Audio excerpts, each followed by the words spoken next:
নমস্কার, কেমন আছেন আপনারা? আমি নতুন পরিচিতি পাপিয়া। এটা আমাদের বসিরহাট স্টেশন। এসেছি এখান থেকে ট্রেন ধরে যাব আমরা মধ্যমগ্রামে। আমরা আর আমারই বান্ধবী, আমরা দুজন যাব এখান থেকে। বিকেল 5টায় যে ট্রেনটা থাকে সেটা ধরেই যাব। ওই যে আসছে ট্রেন, আর এই ট্রেনে করেই এখন 1-1.5 ঘন্টা বসে, 1.5 ঘন্টা পুরো না, 1 ঘন্টা 20 মিনিট মতন যাওয়া, তারপর মধ্যমগ্রাম স্টেশন। উঠে পড়েছি ট্রেনে। এখন সময় কাটানো বসে বসে ট্রেনে। বাচ্চাদের যা কাজ বসে বসে বাইরের দিকে তাকিয়ে থাকা। আর এই যে আমার সাজুগুজু, বলুন তো আমার সাজটা কেমন হয়েছে? যাচ্ছি আমরা একটা নিমন্ত্রণ বাড়িতে। এখন বাজে 6:15 নাগাদ। আমরা পৌঁছে গেছি নিমন্ত্রণ বাড়ি। এখানে আছে আমার এক বান্ধবীর মেয়ের 5 বছরের বার্থডে সেলিব্রেশন।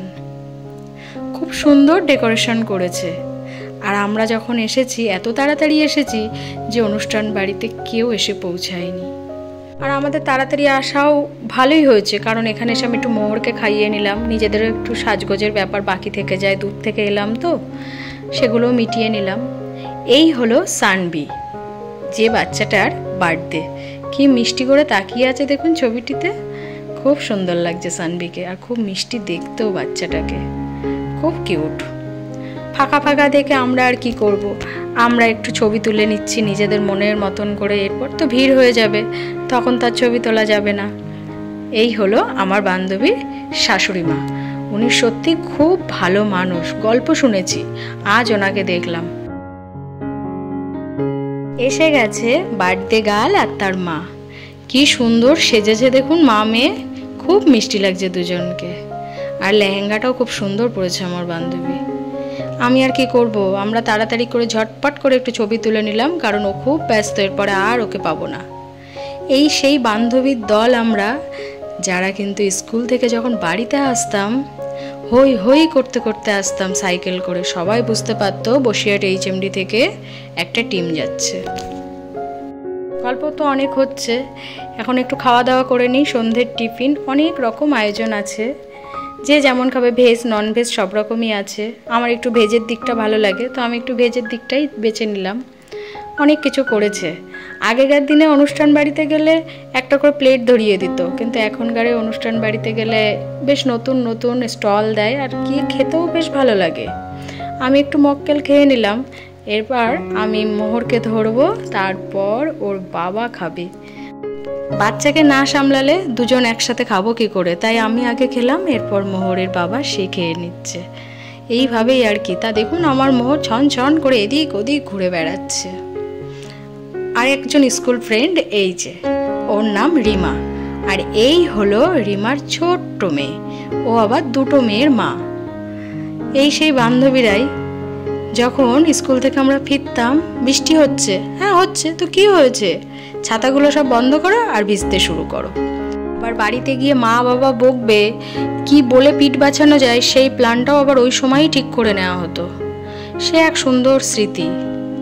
এখানে চলছে ফ্যামিলি ফটো। ওই যে গ্রিন কালারের পাঞ্জাবি পরা, ওই হলো বার্থডে গার্লের বাবা। যাই হোক, ওনারা ছবি তুলছে, তুলুক। আমরা একটু গল্প স্বল্প করে সময় কাটাচ্ছি। কত পুরনো পুরনো স্মৃতির গল্প চলছে। আর সব বাচ্চারা কি সুন্দর সাজুগুজু করে এসেছে, কিউট কিউট সাজগোজ, চুলগুলো বেঁধেছে দেখার মতন। স্কুল লাইফে ছিলাম আমরা সকলে ফ্রি, তখন গাড়ির আনন্দ হই হই ছিল একরকম। আর এখন আমরা এতটাই ব্যস্ত হয়ে গেছি নিজেদের সংসার নিয়ে, স্বামী সন্তান নিয়ে এতটাই ব্যস্ত যে সত্যি কথা বলতে সকলের সাথে যোগাযোগ তো করার সময়ই কেউ পায় না। কেউ বা পায়, কেউ বা পায় না। তবে হ্যাঁ, একটা করে অনুষ্ঠান পড়লে তখন বেশ কয়েকজন বান্ধবীর সঙ্গে আবার দেখা হয়ে যায়, যেমন আজ হয়েছে। খুব ভালো লাগছে এখানে এসে। এখন বার্থডে কেক কাটা চলবে, তারই প্রস্তুতি চলছে। দেখুন কুচি কাচাদের কি ভিড় এখানে। ওরা ওদিকে কেক কাটছে, কাটুক, আর আমাদের আবার ব্যস্ত আছে। আমাদের এখান থেকে ট্রেন ধরে আবার বসিরহাট ফিরতে হবে, তো এখনো বেশ খানিকক্ষণ বাকি। চলছে, চলুক ডিনারটা সেরে নিই। এদিকে ডিনার সারতে এসে দেখছি আমরাই প্রথম ব্যাচে বসবো। আছে মটন বিরিয়ানি। এখন বিরিয়ানি মানে সকলের খুব প্রিয়, সাদা ভাতের থেকে আবার অনেকে বিরিয়ানিটা খুব পছন্দ করে। ওদিকে বসেছে কর্তামশাইরা আর এদিকে বসেছি আমরা, সকলে সকলের বাচ্চাকে সঙ্গে নিয়েই বসে পড়েছি। আমার মুহূর্ত খুব ছোট্ট, খাওয়া দাওয়া তেমন খুব একটা এখনও হাতে করে খায় না, ওই ঠেসে ঠুসে যেটুকু মা দেয় সেটুকুই। এদিকে আবার তাড়াতাড়ি খেয়ে নিয়ে 9টা, এখান থেকে আছে 9:54 রাত্রিরে ট্রেনটা, ওটা ধরেই আমরা বসিরহাটে ফিরবো। বৃষ্টিটাকে সঙ্গে করে নিয়ে এখন আমরা বসিরহাট স্টেশনে এসে পৌঁছালাম। স্টেশনে এসে দেখি মোহরের দাদু এসেছে, মোহরের সঙ্গে দেখা করে দাদু দাদুর বাড়িতে চলে যাবে, আমরা আমাদের বাড়িতে চলে যাব। কিন্তু যাব কি করে, এদিকে চলছে বৃষ্টি, বাজে 11:21। বুঝতে পারছেন বেশ অনেকটাই রাত হয়েছে। আজ তাহলে এ পর্যন্ত, আমরা অপেক্ষা করি বৃষ্টি কখন থামে। আপনারা ভালো থাকবেন, সুস্থ থাকবেন।